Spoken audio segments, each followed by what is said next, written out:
de vista de persona, desde el punto de vista de ciudadano y desde el punto de vista de social cristiano, ¿no es verdad? Lo cual implica naturalmente conocer las leyes naturales, implica naturalmente preocuparse por el país y por su bienestar, e implica conocer el pensamiento social de la Iglesia, y no solamente de la Iglesia católica, sino naturalmente del pensamiento cristiano, que nos ayude a transmitir toda esta, todos estos mensajes, todas estas enseñanzas que nos dejó en su momento una persona, si no quieren llamarla Dios, que se llamó Jesucristo, que plantea a lo largo de la historia nos ha dado un derrotero, porque no hay necesidad de ser religioso para ser miembro de la unidad social cristiana, sino al contrario, hay que ser una persona preocupada por el país, nada más, y que por supuesto toma a Cristo como una referencia. Puede ser que la tome como una referencia humana, puede ser que, como en el caso mío, lo tome como una referencia divina, pero a su vez el hecho de formar parte o de tener una conexión con un pensamiento católico, con un pensamiento cristiano, no nos puede llevar a someter el tema político tampoco a los cánones de una iglesia, es decir, sino que tiene que haber siempre una laicidad. O sea, la laicidad no significa que quienes creemos en una religión no podemos hablar, al contrario, debemos de hablar y debemos de entendernos, debemos de pasar del pluralismo, de la tolerancia, vamos a decir de alguna manera, al respeto. Ese es el gran paso que hay que dar para que las sociedades caminen armónicamente. O sea, no solamente hay que ser pluralistas y entender que hay muchos puntos de vista, no solamente hay que ser tolerantes, ¿no, verdad?, sino que hay que ser respetuosos, que es distinto, ¿no? O sea, ese es el gran paso en el que tenemos que formarnos. Hay que respetar las ideas de las demás. Ese es uno de los temas de la unidad social cristiana. Entonces, dentro de ese espíritu es que estamos en estos conversatorios que estamos desarrollando ahora y que lo vamos a hacer los primeros y terceros miércoles, y que van a estar destinados a hablar de temas que las personas que vengan quieran hablar, o de temas de coyuntura que quieran tratar.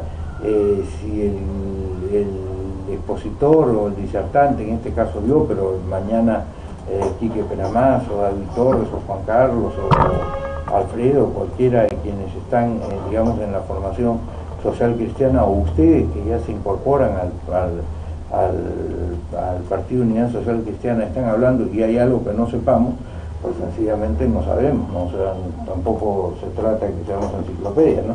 O sea, sino que podamos conversar, que ese es el tema esencial de este conversatorio. Entonces yo más bien abro la reunión para que podamos comenzar el conversatorio. Quien quiera comenzar con alguna inquietud, alguna pregunta, algún tema que quiera plantear, encantado.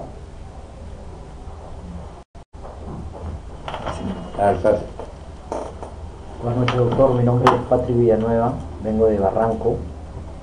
Tenía una inquietud, ¿no? Por ejemplo, es un partido social cristiano y veo que está fundado sobre los valores de libertad y democracia, y también ese tema de justicia social, ¿no? Me gustaría que quizás me explique un poco o ahondar más, ¿no?, en la justicia social, porque veo que es un tema que se escucha por todos los partidos, la justicia social, y realmente no me quedó muy claro. Muy bien. Muchas gracias por tu pregunta, Patrick, además por tu concurrencia. En realidad, claro, el pensamiento cristiano, que se separa claramente del pensamiento comunista desde el comienzo, o sea, la doctrina social de la Iglesia, digamos, hay pensamiento social de la Iglesia desde el comienzo, es decir, desde el propio pensamiento de Cristo. Hay un libro muy interesante que el próximo miércoles que haya conversatorio, que va a ser el día 2 de agosto, lo voy a traer, que se llama, el libro está en italiano, se llama La Enciclopedia del Pensiero Sociale Cristiano, o sea, la Enciclopedia del Pensamiento Social Cristiano, donde incluso empieza a ver cómo desde los griegos empieza a haber un pensamiento que luego se va a emparentar, porque Cristo no nace en el aire, ¿no? Nace en un momento histórico y tiene que darle respuestas históricas también a las inquietudes de su gente, ¿no es verdad? Entonces empieza a desarrollarse ahí, digamos, toda una actitud de parte de la Iglesia sobre, por ejemplo, la importancia de la persona humana. Entonces, algo que nos diferencia a nosotros de los partidos comunistas es que el hombre, la libertad del hombre, la dignidad del hombre, la igualdad del hombre, sobre todo la dignidad del hombre, es esencial a nuestro proyecto. Para quienes son colectivistas, para quienes son estatistas, para quienes creen que el Estado lo es todo, como decía Mussolini, todo dentro del Estado, todo con el Estado y nada fuera del Estado. La verdad, o sea, el Estado era todo y se había que sacrificar a 200.000 personas que se vayan a la guerra ni la sacrificaban. O como pasaba con Mao, Mao sacrificó 40 millones de personas en la Revolución Cultural China. ¿Por qué? Porque a él no le importan las personas, a él le importa la grandeza de China. A nosotros nos importa la persona, o sea, la persona es un fin en sí mismo, ¿no es verdad? Entonces, cada persona en la doctrina social cristiana es un fin en sí mismo, y por lo mismo que es un fin en sí mismo tiene que respetarse, y por eso se dice en la política del social cristianismo, la persona, lo que importa no solamente son los fines, sino lo que importa son los medios, es decir, cómo consigo las metas, porque yo puedo conseguir que el Perú, como pasa en Corea del Norte, por ejemplo, tenga armas atómicas y sea muy poderoso militarmente, pero ¿a costa de qué? De esclavizar a todo un país. Entonces, ahí están convirtiendo, en fin, a la grandeza del país y utilizando a las personas como medios insignificantes. Si mueren, si no mueren, no interesa. Si pasan hambruna, no importa. Eso en un pensamiento social cristiano no existe, porque digamos el político social cristiano tiene que estar pensando siempre en cómo hago para que avance con toda la sociedad, digamos, el bienestar específico de cada persona. ¿Me dejo entender? Entonces, por ahí va. Entonces, dentro de eso hay tres valores que son esenciales para la dignidad, para la dignidad humana, que son la libertad. No puede haber un pensamiento social cristiano si no aceptamos el principio de libertad del ser humano, porque justamente la libertad es la que nos trae Cristo. En segundo lugar, la igualdad, que Él también nos la ordena, ¿no es verdad? O sea, nosotros somos hijos de Dios, eventualmente, digamos, somos horizontalmente, somos iguales, y somos iguales independientemente de condición política, económica, social o lo que fuere, ¿no? Entonces, en lo esencial somos iguales, pero el principio de igualdad, Patrick, no es un principio de igualdad que haya sido históricamente de una manera fácil aceptada, porque lo normal es ver en los seres humanos más bien la desigualdad. O sea, durante siglos, hasta que se ha ido conquistando, porque se ha ido conquistando el desarrollo del ser humano, lo que aparece era la desigualdad. Tú eres chino, tú eres negro, tú eres blanco, tú eres alto, tú eres bajo, tú eres gordo, tú eres noble, tú eres rico, tú eres pobre. Entonces hay una serie de desigualdades. Sin embargo, poco a poco en el desarrollo de la humanidad nos vamos dando cuenta de que esas desigualdades no cuentan y que lo que cuenta es la igualdad del género humano, ¿no es verdad? Entonces, ese es uno de los temas centrales también de la doctrina social cristiana. Y finalmente el tema de la solidaridad. El tema de la solidaridad, que tiene que ver pues con el principio de la caridad, pero que es más que el principio de la caridad, en el sentido que nos obliga a preocuparnos por los demás. O sea, un político social cristiano no puede ser un político que solo le interesa, digamos, cómo le va a ir bien a cada una de las personas, sino cómo vamos a hacer que la sociedad en su conjunto camine. La verdad, ese es el tema. Y nosotros en eso nos diferenciamos de los utilitaristas, porque los utilitaristas dicen, si yo tengo que hacer el bien para 51 y cancelar a 49, bueno, 51 son más que 49, entonces, magnífico, estamos bien, ¿me dejo entender? Entonces, el pensamiento social cristiano parte de eso, y parte de eso es la justicia social. ¿Qué cosa quiere decir la justicia social? La justicia social significa esforzarse por darle a cada una de las personas en general, digamos, lo necesario para que pueda desarrollarse a partir de su libertad y respetando su igualdad. Es decir, no hay justicia social si no hay educación, no hay justicia social si no hay salud, no hay justicia social si no hay fomento al trabajo, el fomento al trabajo que tiene que desarrollar el grupo que está conduciendo a la comunidad. Entonces, por eso es que para nosotros los social cristianos son tan importantes estos tres elementos, ¿no, verdad? Y la doctrina social de la Iglesia siempre se tiene que preocupar porque esto cambie, ¿no? Este es el tema. ¿Qué otra pregunta nos traen por acá? ¿O qué otro tema quieren tratar? Podríamos de repente conversar. Espera un minutito, porque dices tu nombre que viene de Villa María y todo lo demás, del grupo, todo eso, ¿no? Por eso se está televisando. Ok. Buenas noches, mi nombre es Olga Trujillo, yo vengo de Villa María del Triunfo y me gustaría conversar bastante o escuchar su opinión o también la opinión de aquí de los compañeros que están participando respecto al tema de cómo llamamos a la unidad nacional a poder trabajar conjuntamente, teniendo en cuenta que el Perú es un país tan diverso, y no solamente en cultura o en costumbres, sino también en ideas, en pensamientos, en posiciones, ¿no? ¿Cómo podemos construir ante esa compleja realidad desde un partido político como la Unidad Social Cristiana y llamar a la unidad nacional? Muy buena pregunta.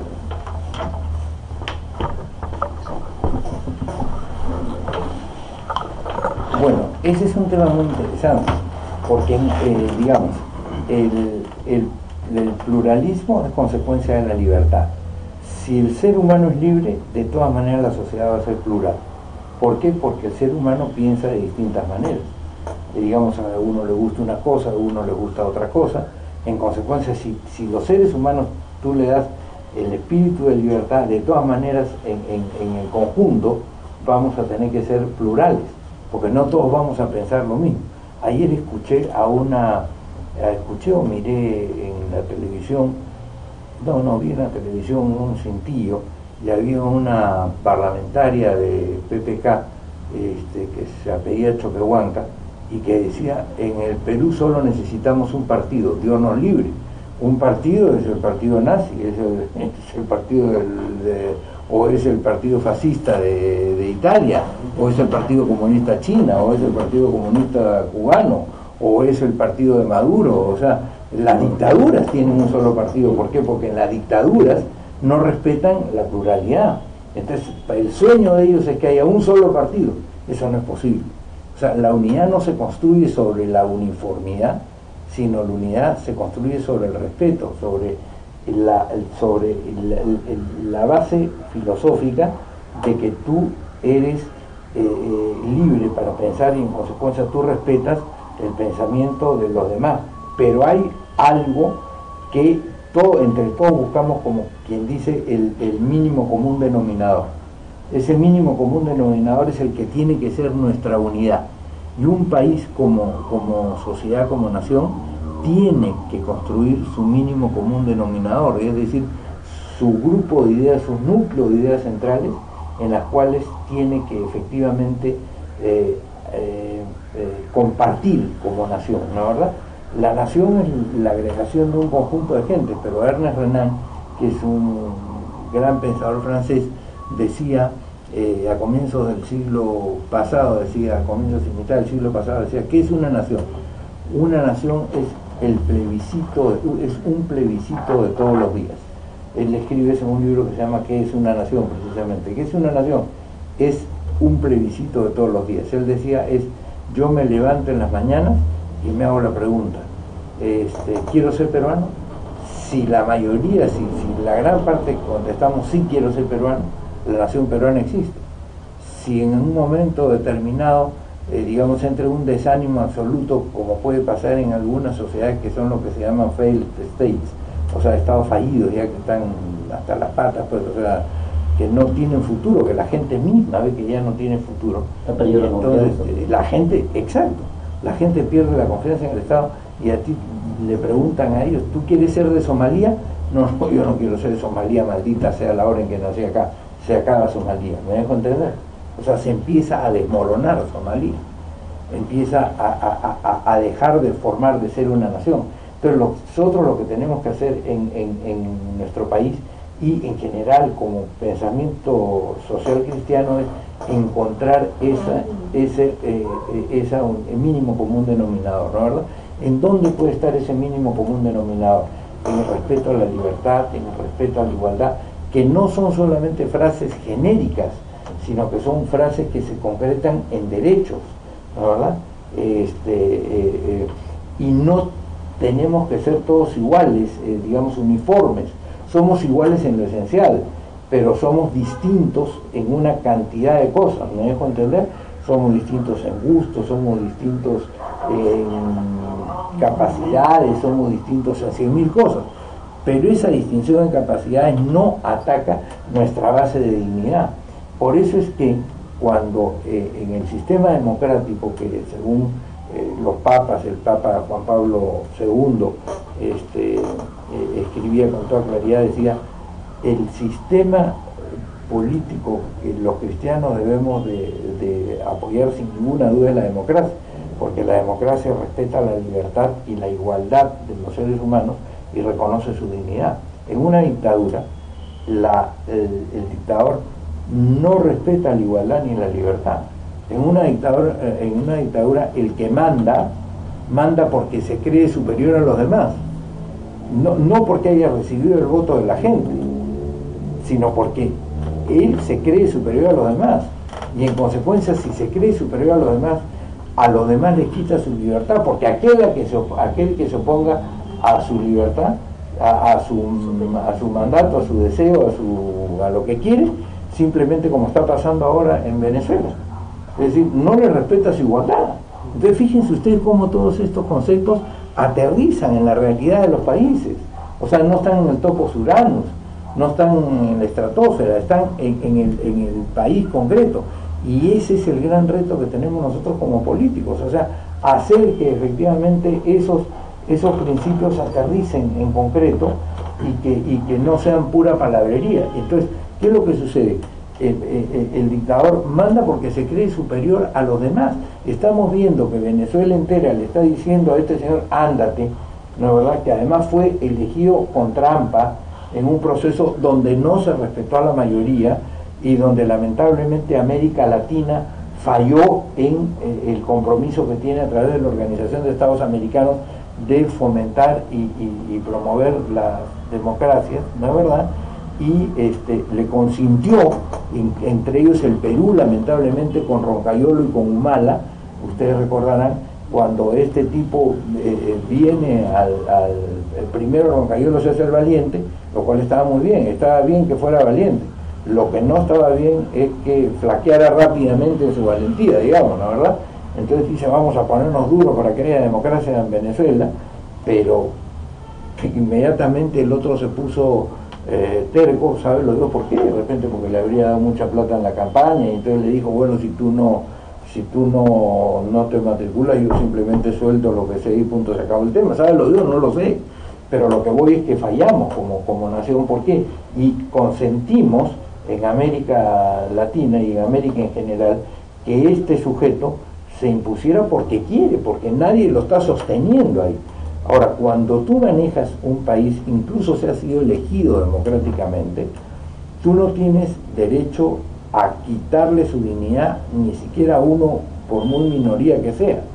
Si tienes 99% contra 1%, pero ese 1% no le puedes quitar la dignidad de ser humano, porque eso atenta contra la democracia. La democracia es el gobierno del pueblo, ¿no, verdad? Muy bien. ¿Y el pueblo por quién está conformado? Por animales, por cerdos, por caballos, por ratas, eso no. Nosotros estamos conformados por seres humanos, y el pueblo está conformado por seres humanos, y los seres humanos tienen una definición propia y una dignidad propia que no les puede ser arrebatada, ¿me dejo entender? Entonces, si tú le arrebatas esa dignidad al ser humano, ya no gobiernas democráticamente, porque no estás gobernando sobre un pueblo, sino sobre un conjunto de seres a los cuales tú has esclavizado, a los cuales les has quitado la libertad y les has quitado la igualdad. Entonces, por eso es que hay que luchar contra la dictadura. Y hay que luchar desde el primer día, porque fíjense, cuando no se lucha contra la dictadura desde el primer día, las dictaduras se enraizan, van creciendo.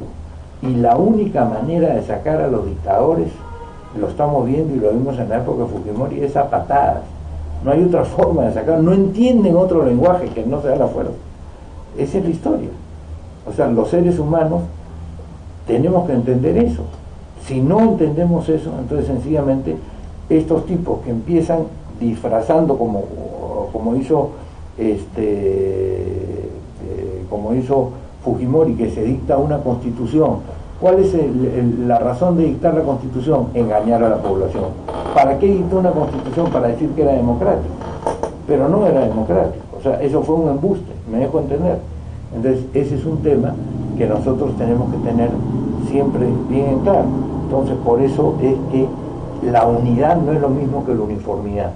La unidad es encontrar entre todos ese mínimo común denominador, ¿no? En donde, claro, es probable que dentro de toda la sociedad haya quienes, digamos, el mínimo común denominador lo vamos a encontrar en el respeto, y en el respeto a estos valores esenciales que conforman la naturaleza del ser humano. Pero si tú eres, por ejemplo, terrorista, y tú dices, ok, aquí solamente se hace el pensamiento Gonzalo y toda la carana, ¿no es verdad? Y los demás no tienen derecho a vivir porque lo vamos a ejecutar, ese no puede entrar en el acuerdo nacional. ¿Por qué? Porque su premisa básica está fuera de todo, me dejo entender, está fuera de todo acuerdo. Está fuera del respeto a la vida, está fuera del respeto a la libertad, está fuera del respeto a la dignidad, está fuera del respeto de la consideración de una sociedad de personas, ¿te das cuenta? Ese es el tema. Y por eso en la Unidad Social Cristiana, nosotros con Fe en el Perú tratamos de inculcar digamos, estos valores y esta manera de ver la unidad del país.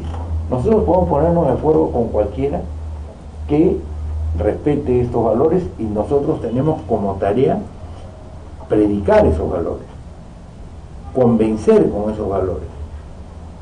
Es decir, yo les ponía el otro día en el Facebook, porque nosotros, para conocimiento de ustedes, 2 o 3 veces por semana ponemos frases, como algunas que les voy a decir ahora, pero esta que ya la pusimos, que dice: lo que cambia el mundo no es tu opinión, lo que cambia el mundo es tu ejemplo.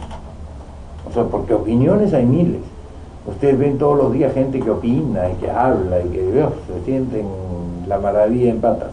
Pero, a ver, ponlos a trabajar, a organizar a la sociedad, mételos a que disciplinadamente, porque no hay forma de hacer que un país cambie si no es en una organización. Una persona sola no puede hacer que cambie un país, porque no tenemos medios de que eso suceda. Supongamos que uno de nosotros se siente, pues, así, lo último en tango, ¿no, verdad? Ya. Para gobernar un país se necesitan aproximadamente entre 15.000 y 18.000 funcionarios de confianza que respondan a una idea, o digamos al gobierno. Lo que está pasando ahora en el país es que esos 15.000 o 18.000 sujetos que están en distintas partes del país, en todo el país, desperdigados en todo el país, en todos los cargos, no tienen la misma idea. Es más, diría, no tienen ni siquiera una idea ellos mismos. Entonces, ¿qué pasa? No pueden conectar en nada, porque eso es lo que tienen que hacer los partidos: conectar a la gente, hacer ejércitos de gente que piense armónicamente respecto a determinados temas.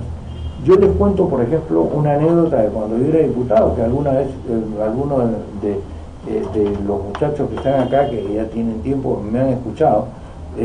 Pero ¿qué pasó? Nosotros en la bancada del Partido Popular Cristiano nos sentábamos en la penúltima fila, y en la última fila se sentaba Acción Popular, ¿no es verdad?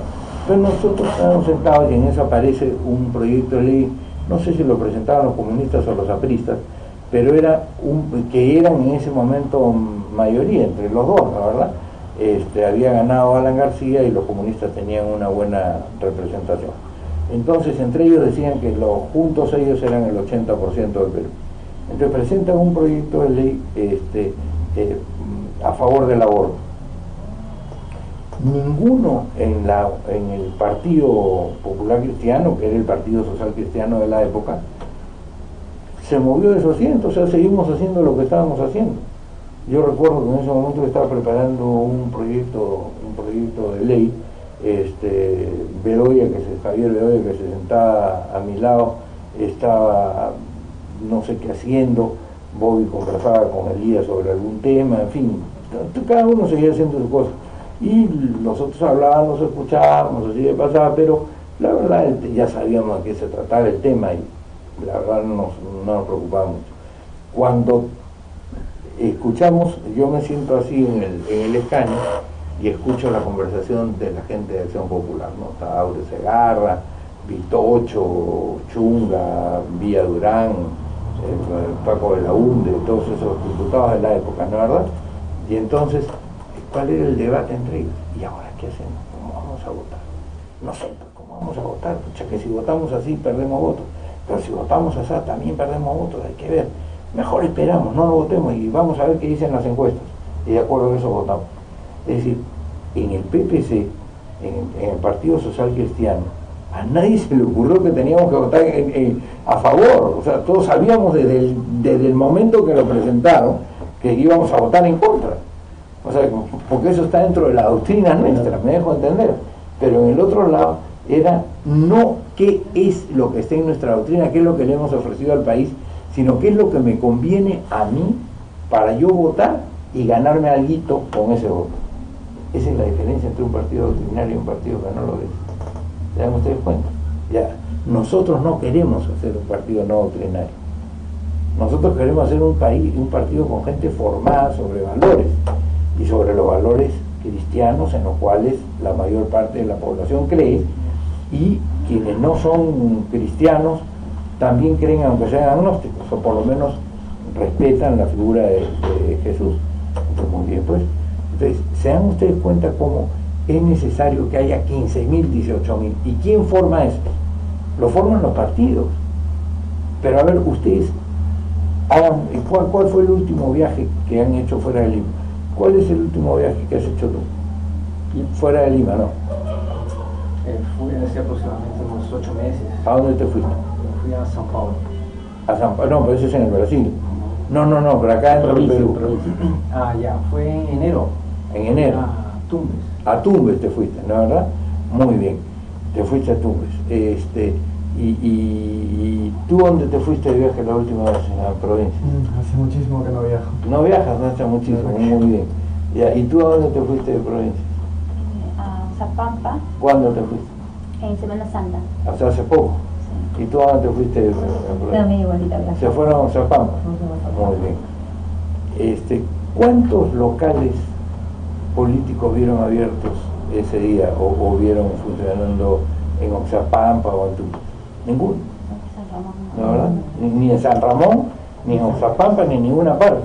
Y si te fuiste por tierra de Tumbes, tampoco viste a nadie, o sea, en Tumbes con un local abierto, ¿no, verdad?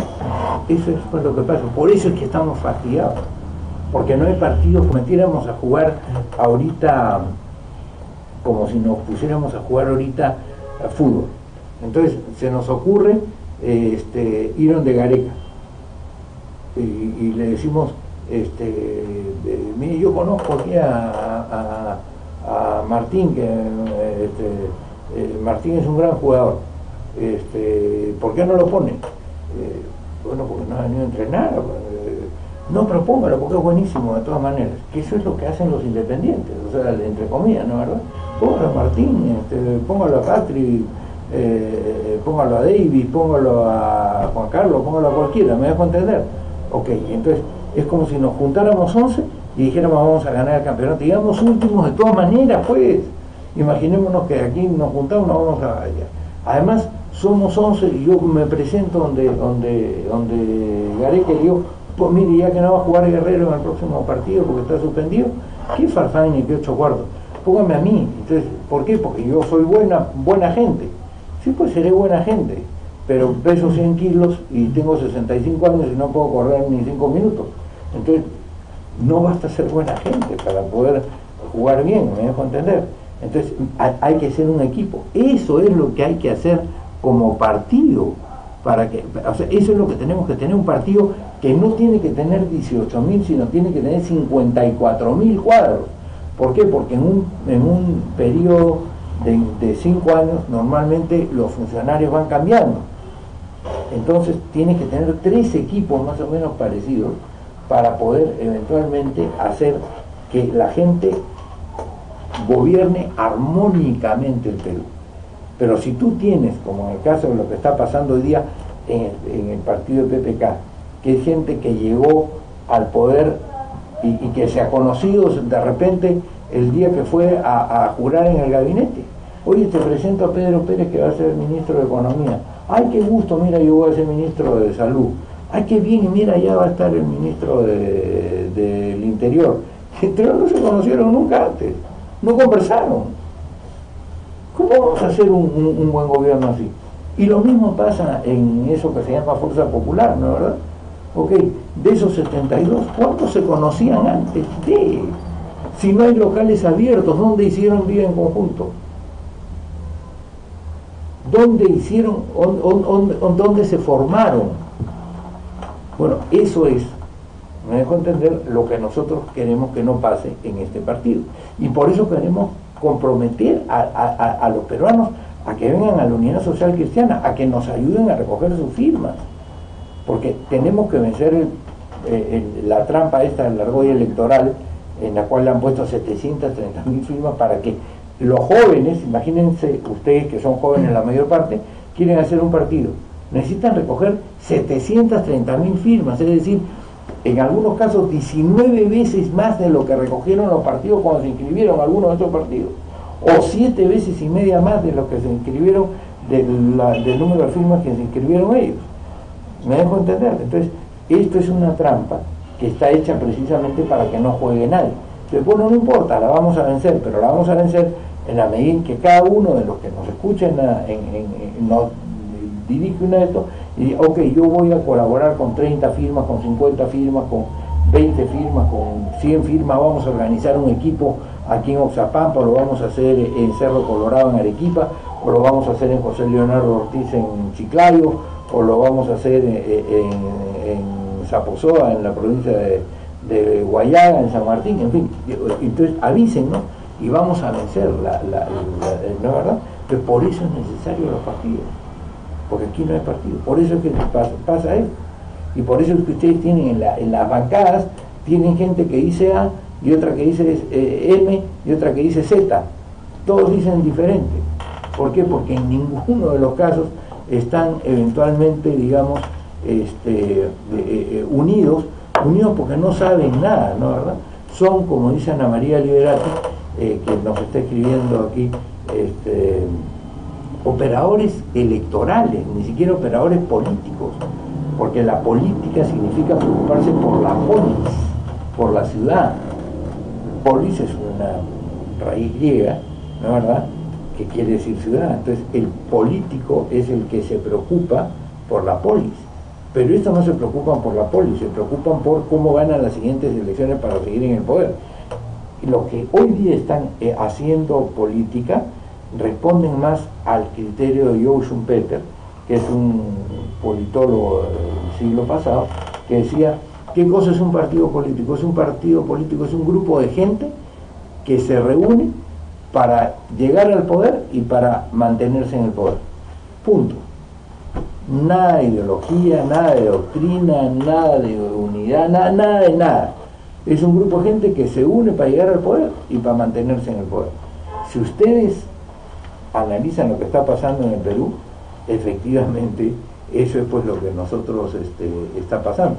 Yo le agradezco aquí a nuestro amigo Dani Cabrera de ICA, que nos está saludando. Quiero decirle que estoy muy contento, hemos estado con ellos hace poco en las universidades y efectivamente con mucha fe en el Perú estamos trabajando igual que al amigo Meléndez que hace un rato nos escribió, ¿no? ¿Verdad? O sea, estamos trabajando precisamente para hacer un partido. ¿Qué otra pregunta tenemos? Puede ser de coyuntura, puede ser... Yo les voy a contestar lo que yo creo y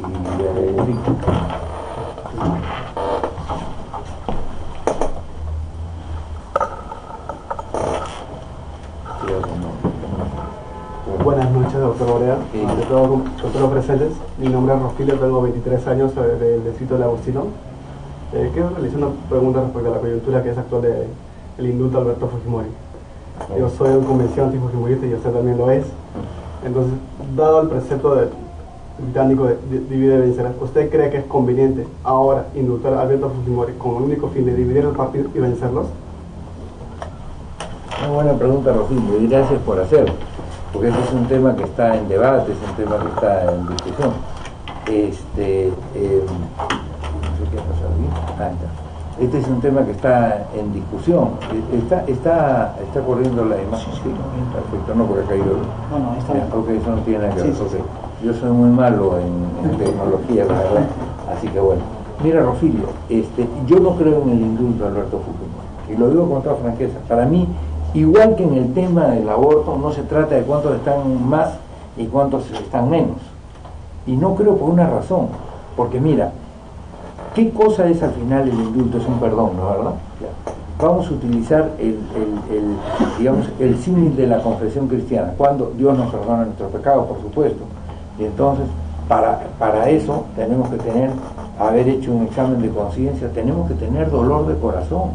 ¿Lo hemos escuchado alguna vez a Alberto Fujimori decir, me equivoqué, esto fue verdaderamente atroz, yo no debía hacer esto, me siento mal por haber hecho esto? Es decir, dolor de corazón, me duele lo que he hecho, me equivoqué, pues ya, ok, puede equivocarse. Yo puedo perdonar que se ha equivocado, pero me encantaría que me dijera que se ha equivocado. Propósito de enmienda, es decir, ok, si me vuelve a pasar no lo voy a volver a hacer. No, estoy orgulloso de lo que hice porque yo acabé con el terrorismo. Mentira, con el terrorismo se acabó en la época democrática. Con el terrorismo se acabó cuando Fujimori todavía era presidente democrático, y si no detuvieron a Abimael Guzmán en noviembre del año 91, yo estaba en el Senado de la República, le habíamos dado todas las leyes que necesitaba para vencer al terrorismo, fue porque esta persona, Alberto Fujimori, que estaba en Iquitos, quiso regresar para estar presente en el momento en que lo capturaran a Fujimori, y en consecuencia, como se dice criollamente, ganarse todos los jamones, ¿no es verdad? Bueno, el resultado de eso, Abimael Guzmán fugó y estuvo desde noviembre del año 91 hasta septiembre del año 92, 10 meses más, perpetrando todo tipo de fechorías. Y ahí pasa Tarata, por ejemplo. Tarata pasa en julio del año 92. Entonces Fujimori es directamente culpable de todas esas muertes, a mi entender, por esa vanidad inaceptable, además de pretender eso, que tampoco tiene propósito de enmienda, es decir, no hay confesión de boca, tampoco nos dice lo hice mal. ¿Lo hemos escuchado alguna vez a Fujimori decir lo hice mal? Nunca. Entonces, ¿dónde viene el indulto? Ahora, si tú lo tomas desde el punto de vista de la igualdad, ya, ok, aceptemos la tesis de que hay que indultar a una persona porque tiene, no sé, creo que tiene 78 años. Bueno, en primer lugar hagamos un censo en las cárceles. ¿Cuántos presos hay que tienen más de 78 años? Muy bien, entonces hagamos un censo. Empecemos por los que tienen más de 78 años. Segundo, empecemos por los que tienen delitos menos graves que Fujimori. O sea, yo voy a perdonar a quien tiene un delito menos grave que ese, ¿no es verdad? ¿Por qué lo voy a perdonar a él que tiene todos estos delitos? Si ustedes abren el Código Penal, me van a encontrar cantidad de figuras penales que ha cometido Alberto Fujimori. Peculado, chuponeo telefónico, en fin, extorsión, secuestro, asesinatos, X, Y, Z, ¿no es verdad? Ok, entonces, hagamos primero esta lista, y cuando terminemos esta lista de la gente que es mayor y que tiene delitos menos graves y que está en condiciones de encierro mucho más rigurosas que Fujimori, bueno, cuando terminemos eso pasamos a pensar en Fujimori. Bueno, comencemos con lo otro. y después hablamos. ¿Qué les parece? Es una buena salida, es una buena salida que respete el principio de libertad y respete el principio de igualdad. No porque yo he estado en la política me merezco un trato mejor, y ya le están dando un trato mejor por el sitio donde está encerrado, ¿no, verdad? Entonces, yo no creo en el indulto público, con toda franqueza. ¿Qué otra pregunta tenemos?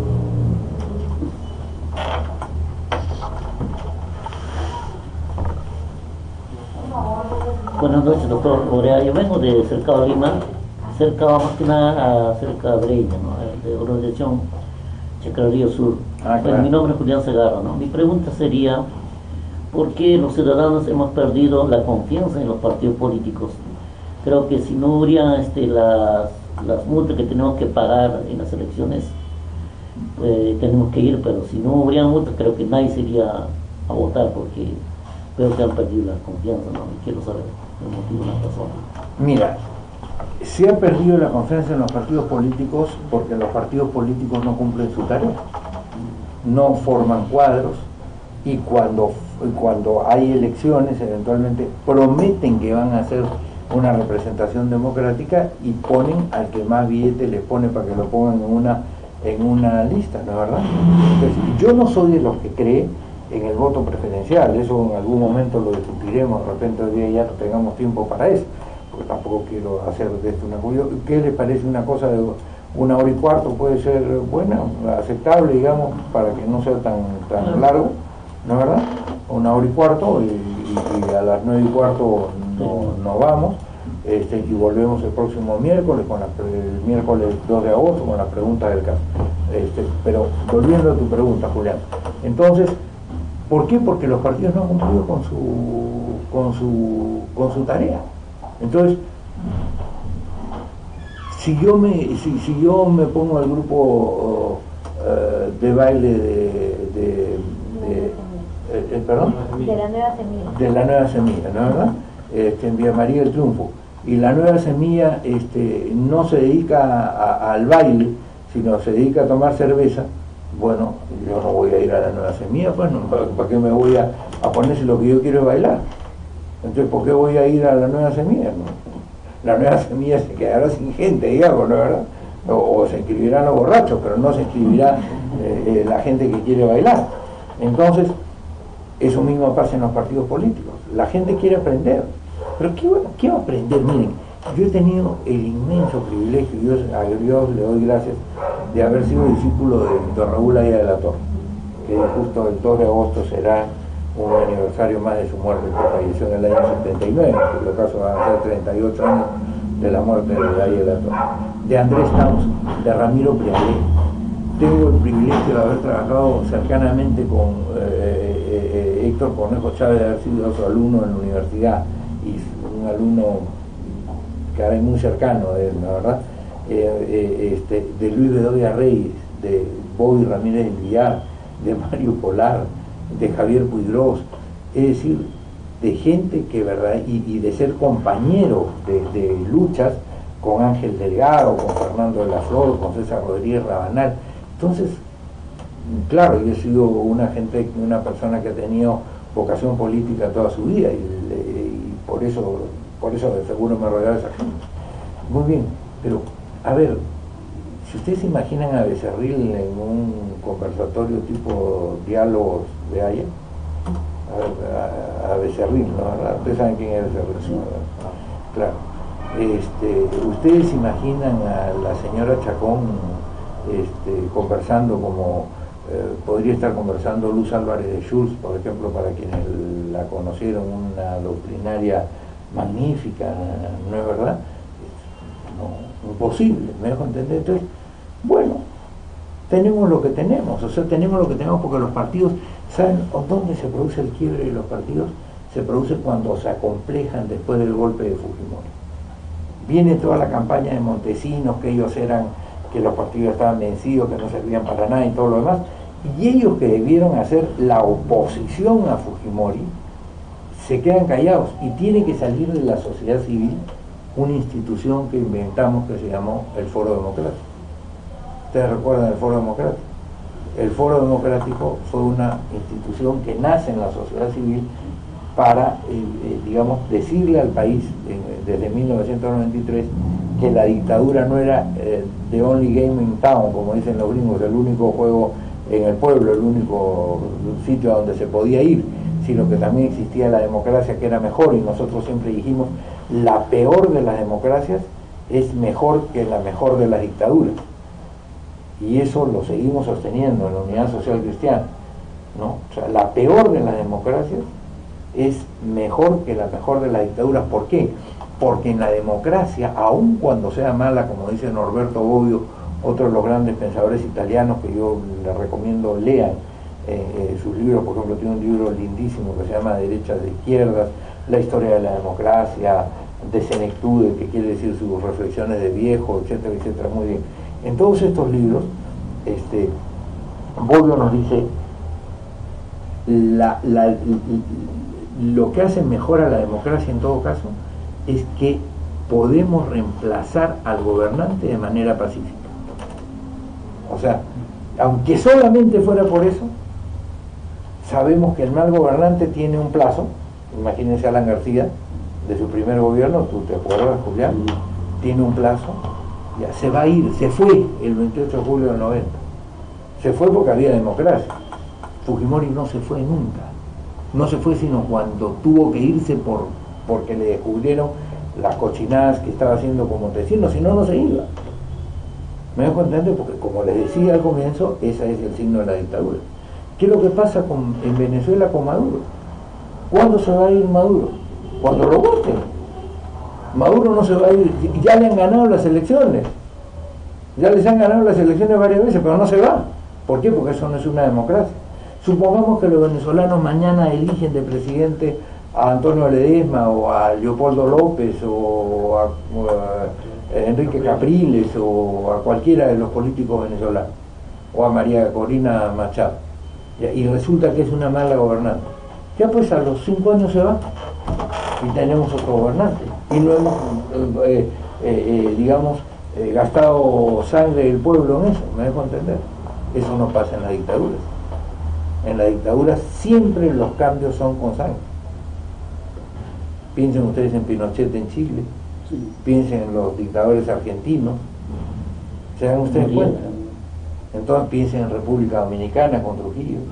Los dictadores se van de todas maneras porque los votos, porque los van, no se van porque quieren, ¿me dejo entender? Entonces, aunque solo fuera por eso, la democracia es mejor que las dictaduras, ¿no es verdad? Entonces, lo que tenemos que hacer es, los partidos que se acomplejaron en la época del Foro Democrático, dejaron de hacer, entonces tuvo que salir esta organización civil, que cuando comenzamos nosotros nuestra campaña por las firmas, ustedes están jóvenes, la mayor parte de ustedes, pero cuando se comenzó con las firmas, Fujimori decía que él tenía el 85% y nosotros, el resto del país, teníamos el 15%. Comenzamos en 1993, en 1996 lanzamos el referéndum, en 1998 habíamos conseguido 2 millones de firmas para que se realizara el referéndum. Por supuesto, como pasa igualito en Venezuela, se dieron su ley para que no haya referéndum. O sea, cuando ya habíamos conseguido las firmas, se dieron su ley para decir que no era suficiente las firmas, sino que además un número de diputados que ellos controlaban precisamente por todo el fraude que habían hecho, tenían que votar a favor para que hubiera referéndum. Es decir, mezclaron lo que es el concepto de democracia directa, que es el referéndum, con el tema de democracia indirecta, que es lo que está en el Parlamento. O sea, una melange inaceptable, ¿no es verdad? Muy bien. Entonces ellos hacen eso y decían, éramos 85. Cuando nosotros terminamos en el año 98 de recoger las firmas, todas las encuestas decían que nosotros éramos 76%, o sea, todas, y que ellos eran 12%, o sea, poco a poco, con tenacidad, conformando una organización que en la práctica era una organización política que estaba integrada por, ahí está, lo que tú decías, por gente que habíamos encontrado un mínimo común denominador. Estaba mi amigo Rolando Breña, que es de Patria Roja, está el negro Barrera Bazán, que es de Patria Roja, estaba Javier Díaz Canseco, que fue uno de los firmantes del referéndum, que era el Partido Unificado Mariateísta, estaba Alberto Tarola, que era en ese momento de la UPP y que hoy día lo ven ustedes con Ollanta Humala de abogado, estaba Lourdes Flores del Partido Popular Cristiano, estaba Mauricio Müller del APRA, ¿me dejo entender? Entonces, logramos entender cuál era el mínimo común denominador que necesitábamos para entendernos como nación y devolverle al país la libertad, y devolvimos al país la libertad. ¿Me dejo entender? Porque Toledo fue simplemente la fresa cuando el postre ya lo habíamos construido nosotros desde la sociedad. Esa es la verdad. Lo que pasa es que nosotros no quisimos convertir al Foro Democrático en partido político, no obstante lo que decían las encuestas, porque nosotros le prometimos al Perú cuando iniciamos la tarea del Foro Democrático que no lo íbamos a convertir en partido, porque estábamos convocando a gente de todas las procedencias políticas para que trabajara en esta tarea de mínimo común denominador. Y no obstante que vino gente de Argentina, de Chile, que habían seguido este proceso, a pedirnos a la dirigencia del Foro Democrático, conviértanse en partido. Me acuerdo Pilo Bordón, que un notable argentino, que fue candidato a la vicepresidencia con Chacho Álvarez, viene a decirnos, pero conviértanse en partido. No, es que hemos dado la palabra, le dije yo, que el que llevaba la voz cantante, de que no nos vamos a convertir en partido. Pero en 2 semanas nadie se acuerda, y ustedes van a ganar las elecciones. Perdón, pero por lo pronto yo me voy a acordar toda mi vida de lo que he dicho, y yo no puedo dormir si no voy a cumplir con la palabra que he empeñado con el país. Entonces no convertimos al foro en partido, pero el foro es el que hace la tarea que los partidos debieron de hacer. Entonces a partir de ahí los partidos se desdibujan y nunca se recuperan, y no quieren pelear porque se comen el cuento de que Fujimori había resuelto el tema económico, lo que no es verdad. Ojalá la próxima oportunidad podamos tener tiempo de hablar de eso, porque merece un análisis más profundo. Entonces ahí se caen los partidos. ¿Me dejo entender? Se caen los partidos y todos se fujimorizan. ¿En qué sentido se fujimorizan? Piensan, lo importante es ganar las elecciones, porque entonces desde el poder se pueden hacer las cosas. No sé qué han hecho desde el poder. Bueno, sí sé lo que han hecho del poder, hoy día sabemos lo que han hecho del poder, la verdad, pero no tiene nada que ver con la formación de cuadros. La verdad, todos están bollantes lo que hicieron, pero no tienen nada que ver con la formación de cuadros. Entonces eso es lo que no queremos que pase en el Perú, y queremos dejar un legado en el Perú para que los jóvenes sepan entrar en un proceso de dinámica política. Ese es el tema. Una última pregunta. Sí. Lo más conciso posible. Bueno, mi nombre es Eber Salcedo Centurión, vengo del cercado de Lima. La pregunta es la siguiente, ¿no? Al hombre Alberto Boreo Díaz, al profesional Alberto Boreo Díaz, y al político Alberto Boreo Díaz. Nos ilustra, recibimos esos conocimientos, aprendemos, y así como nosotros aprendemos, es importante también evangelizar políticamente a la población, porque bueno, conocemos a políticos que tienen doble discurso, y ese doble discurso es el que ha permitido que lleguen al sillón presidencial personas equivocadas, y pues los pobres actualmente están sufriendo las consecuencias. Quisiéramos ya con la pregunta que hizo anteriormente uno de los presentes, que pues de Alberto Fujimori, del indulto, ¿cuánto quisiera un pobre tener esa cárcel dorada que tiene Alberto Fujimori? Porque es inmensa, aparte de todo lo que tiene, todas las comodidades, inclusive la seguridad. Cualquier pobre quisiera estar preso allí donde está él. Mi pregunta es la siguiente, que en forma concisa nos podría decir cómo evangelizar políticamente a la población, porque es muy ilustrativo y se aprende mucho con el político Alberto Borea. Bueno, mira, muchas gracias por tu pregunta. Bueno, digamos, para nosotros que tenemos un pensamiento cristiano, bueno, lo que tenemos que hacer es, en esta materia, ser, como dice el Evangelio, sal de la tierra y luz del mundo, ¿no, verdad? O sea, bueno, muy bien, en un país en donde la gente está descreída, en un país donde la gente no tiene valores en este momento porque nadie se los recuerda permanentemente, lo que tenemos que hacer es recordárselo. Lo que tenemos que hacer es justamente predicar, no solamente con la palabra, sino con el ejemplo. No se olviden de otra frase evangélica muy importante: de la palabra, de la abundancia del corazón habla la boca. Cuando ustedes estén en política y digan cosas en las que no creen, la gente se da cuenta en una. O sea, se da cuenta que ustedes les están mintiendo, se da cuenta que están hablando babas, o sea, se da cuenta que están llenando, pasando el tiempo, pero no están volcando su corazón. También eso se nota en política.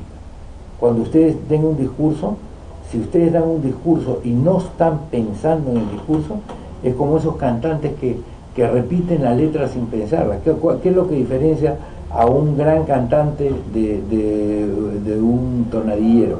Lo que lo diferencia es que el que canta, el que interpreta, aunque haya cantado 8000 veces My Way o Mi Camino, ¿no, verdad?, de Frank Sinatra, las 8000 veces está pensando lo que dice la canción, o El Día que me quieras de Carlos Gardel, o Cuando llora mi guitarra, que es tan lindo, digamos, que ¿no, verdad?, ese bar que tocan tan lindo los morochucos, ¿no, verdad? Comprendo que no viene porque no quiere Dios, ¿no es verdad? O sea, y al ver que inútilmente te envió mis palabras y estás pensando en la mujer a la que quieres, ¿no es verdad? Llorando mi guitarra te deja oír su voz, o sea, él está tocando, o sea, pues si ustedes sienten la fuerza de esa letra, es obvio que el canto de ustedes va a ser mucho más rico que aquel que está mirando para arriba, mirando para abajo, chao, llorando mi guitarra, te dejo oír su voz. Entonces, eso, obviamente, eso no va a ser una buena interpretación. Entonces, el que quiere hacer política tiene que pensar en términos políticos, el que quiere hacer política social cristiana en términos social cristianos, y tiene que traducirlos, y tiene que traslucirlos, y eso significa muchas veces ir en contra de la opinión de las mayorías. De eso ojalá podamos hablar en la próxima vez. Son las 9:15, a mí se me ha pasado rapidísimo esta hora y 15, quisiera seguir conversando con ustedes, pero sé que ustedes tienen que regresar hasta sus hogares. Nuestros amigos que están siguiendo, que son más de 2000 ya en este momento, ¿no, verdad? Efectivamente, también tendrán cosas que hacer, mañana tienen que trabajar, pero yo les quiero pedir una cosa. Yo quiero que cada uno de ustedes hoy día, de los que está acá, se lleve 3 planillones, y los que nos están escuchando en la televisión nos escriban y nos pidan 3 planillones, nosotros le vamos a mandar y nos consigan 30 firmas, no 10.000 firmas, no, 3 planillones, 3, 1, 2, 3, 30 firmas. Si nosotros multiplicamos eso miércoles a miércoles, y ustedes van a ayudar, porque claro, si pueden más, ustedes conseguirán más de 30, pero por lo menos 30, o sea, porque si queremos cambiar el país, tenemos que hacer cosas con el ejemplo, y el ejemplo es ese. Einstein tenía otra frase que era maravillosa, que decía: si quieres que cambie el mundo, pero sigues haciendo lo mismo que siempre haces, nunca va a cambiar el mundo, pues el mundo va a cambiar. Y miren ustedes esta frase que les había traído ahora y que la vamos a poner en una de las frases de estos días. Dice, este es un libro bien interesante de Ernesto Belisario y de Guido Romeo, que se llama Silencios del Estado, ¿no es verdad? O sea, cuando el Estado no quiere dar información. Y dice: nunca duden que un pequeño grupo de ciudadanos conscientes y resueltos pueda cambiar el mundo. En realidad, el único modo en el cual eso siempre ha sucedido. O sea, nosotros somos o esperamos ser ese grupo que ahora es pequeño y que poco a poco irá creciendo y que irá haciendo que cambie precisamente el Perú a partir de estas ideas y a partir de esta organización que estamos formando. Muchas gracias a todos ustedes. Los invito a los televidentes a que el próximo miércoles 2 de agosto nos sigan a las 8 de la noche en estos coloquios. Los que quieran venir pueden hacerlo a Mariscal Las Heras, repito, Mariscal Las Heras 393 en Lince. Las Heras es separado, Las y después Heras con H, ya, para que busquen en su Waze. Las Heras 393 en Lince. Esto está a la espalda de la cuadra 22 de la avenida Petit Suárez. Y los que no, pues nos siguen en nuestro Face Unidad Social Cristiana Perú. Y lo pueden ver además, aunque no lo hayan visto ahora, o los que lo han visto ahora y quieren recomendarlo, recomiéndenlo y pues que lo vean y reproduzcanlo, digamos, ayúdenme a compartir esto para que efectivamente podamos hacer un país nuevo, un país distinto, un país que queremos. A todos ustedes los invito a sumarse a la tarea dirigencial del partido.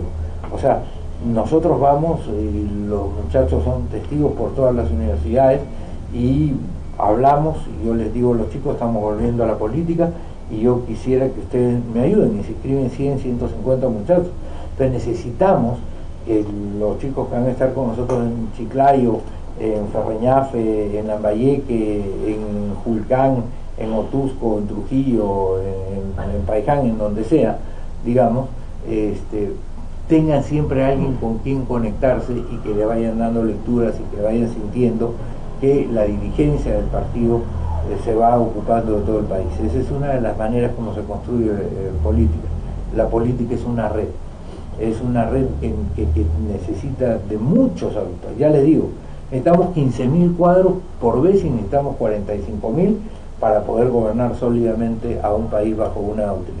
Y eso es lo que ustedes tienen que formar. Y quien sea el candidato del partido, que espero que sea un hombre joven muy capaz, muy preparado, pues que efectivamente tenga esa chance de tener esos cuadros. Y a los demás amigos no se olviden que los martes a las 8:30 de la noche, el martes que viene, el martes cae 26, 25, 24, ¿qué día cae el martes? 25. Martes 25, a las 9:30 de la noche, martes 25, a las 9:30 de la noche, estaremos comentando el capítulo 8, si no me equivoco, del libro 30 lecciones de la democracia de Giovanni Sartori, y estará David Torres al frente de ese programa junto con Quique Peramás. A ustedes muchas gracias por seguirnos y siempre con fe en el Perú, porque si no, no vamos a conseguir nada. Con fe en el Perú, Unidad Social Cristiana.